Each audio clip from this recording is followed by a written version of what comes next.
In this video, we'll begin the tapered sleeve. Okay, we've worked our sleeve cap and we're knitting in the round. To finish the sleeve, we will continue knitting in the round and just taper down to the elbow and then taper down to the wrist. So we'll work with our upper arm to elbow measurement and then the elbow to the wrist. When we're shaping from the upper arm to the elbow, we'll knit the first 2 inches, again from the top down, straight with no decreases. So the first thing we'll say in our directions is knit 2 inches straight. Next, I will take the number of stitches in my upper arm, figure out the number of stitches I need at the elbow, and decrease evenly down to that point. If we were to knit a sleeve flat, and some of you may have done this, the way you shape a sleeve is to work a decrease at each edge a certain number of times on knit rows. Then when the sleeve is sewn together, this edge is joined to that edge and the sleeve seam under the arm has decreases on either side of the seam. Our sleeve will have a series of decreases down an imaginary underarm seam. So you can see from this that every decrease row will have 2 decreases. Now we're going to use that same shaping idea from the elbow down to the wrist. We'll figure out the number of wrist stitches and how to distribute them evenly down the lower sleeve. So let's look at how we'd write this out. On our upper sleeve, we'll knit 2 inches straight, and I'm going to sort of put that in brackets, and you'll be doing that if you picked up the original number of stitches you calculated and did not have to pick up extra stitches around the armhole. Then you'll work the 2 decrease stitches at the underarm. Remember that imaginary underarm seam a certain number of times over a certain number of rows. Okay, let's look at Nikki's numbers. That we have 56 stitches at this upper sleeve. Now I need to know how many stitches I want at the elbow. We'll take the elbow measurement off the measurements chart, add our sleeve ease, which is half of the body ease, and multiply it by our stitch gauge, this total. Nikki's elbow is 8 inches around, the sleeve ease is 1.25 inches, and our stitch gauge is 4.8 stitches to the inch. I'll convert, this is 9 1/4 or 9.25 times 4.8, and I'll multiply that out and round it and get 46 stitches. So I want 46 stitches at the elbow. So I want to decrease 10 stitches from this underarm point, or down from the underarm to the elbow, but remember I'm decreasing 2 stitches on every decrease row, so I want to work 5 decrease rows.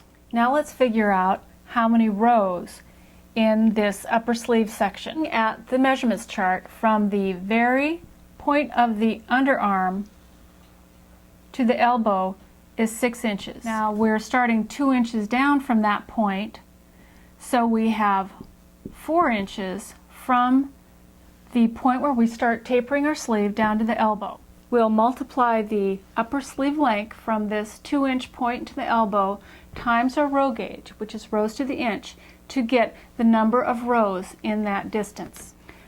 So the upper sleeve length is the 6 inches minus the 2, so that's 4 inches, times our row gauge of 6.5 rows to the inch, and that gives us a very nice even 26 rows. So I can fill in this blank. I want to work 2 decrease stitches, in other words a decrease row, at the underarm 5 times over 26 rows. Let's make a quick sketch of this underarm sleeve. So in other words, here's our sleeve with our imaginary underarm seam. Here's our elbow. We've got 56 stitches here, 46 here. We're going to decrease 5 times. So we'll start at the top, and then remember that's not the top of the sleeve, that'll be at the beginning of this edge that's 2 inches down.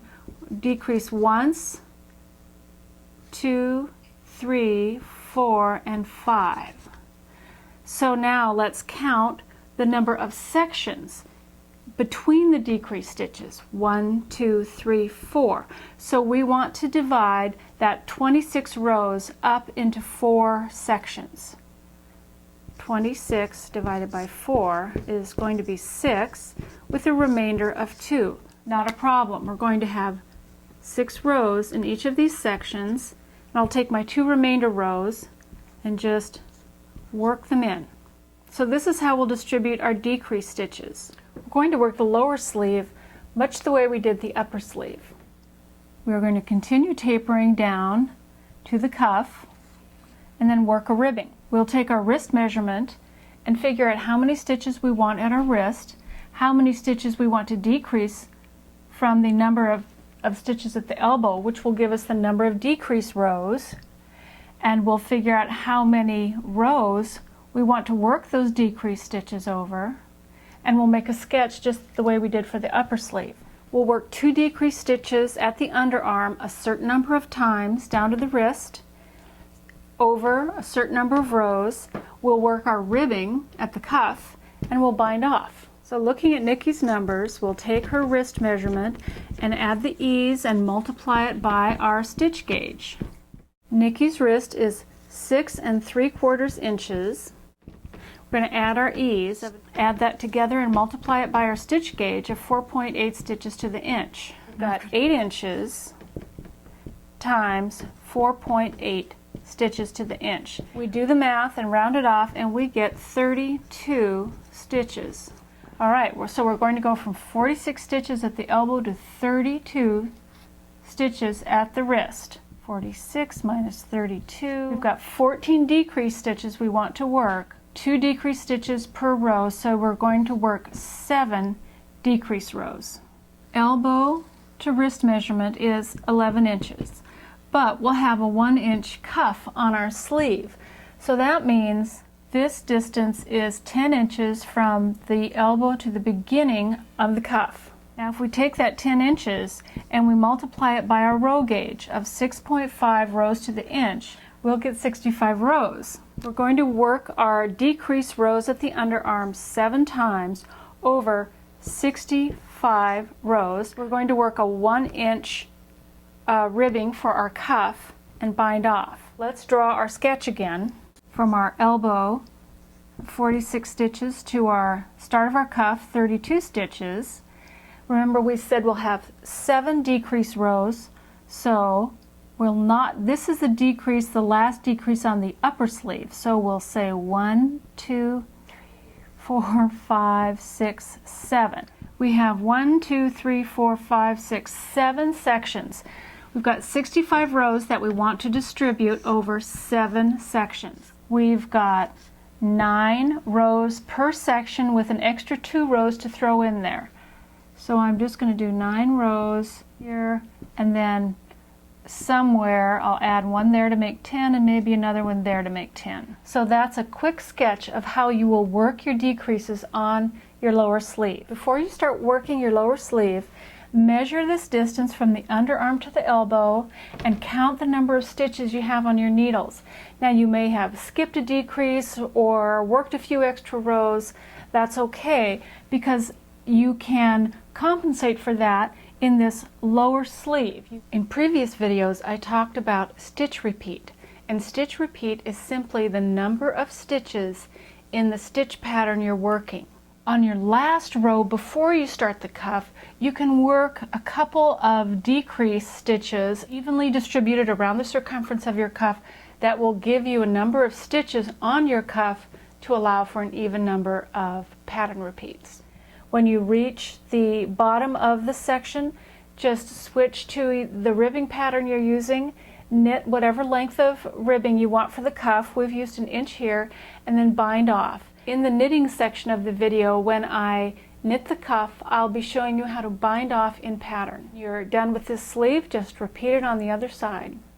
I hope you've enjoyed my videos. Don't worry about taking notes. I've put the entire system into an ebook available at knitsweaterpattern.com. Go on to part 2 of the tapered sleeve.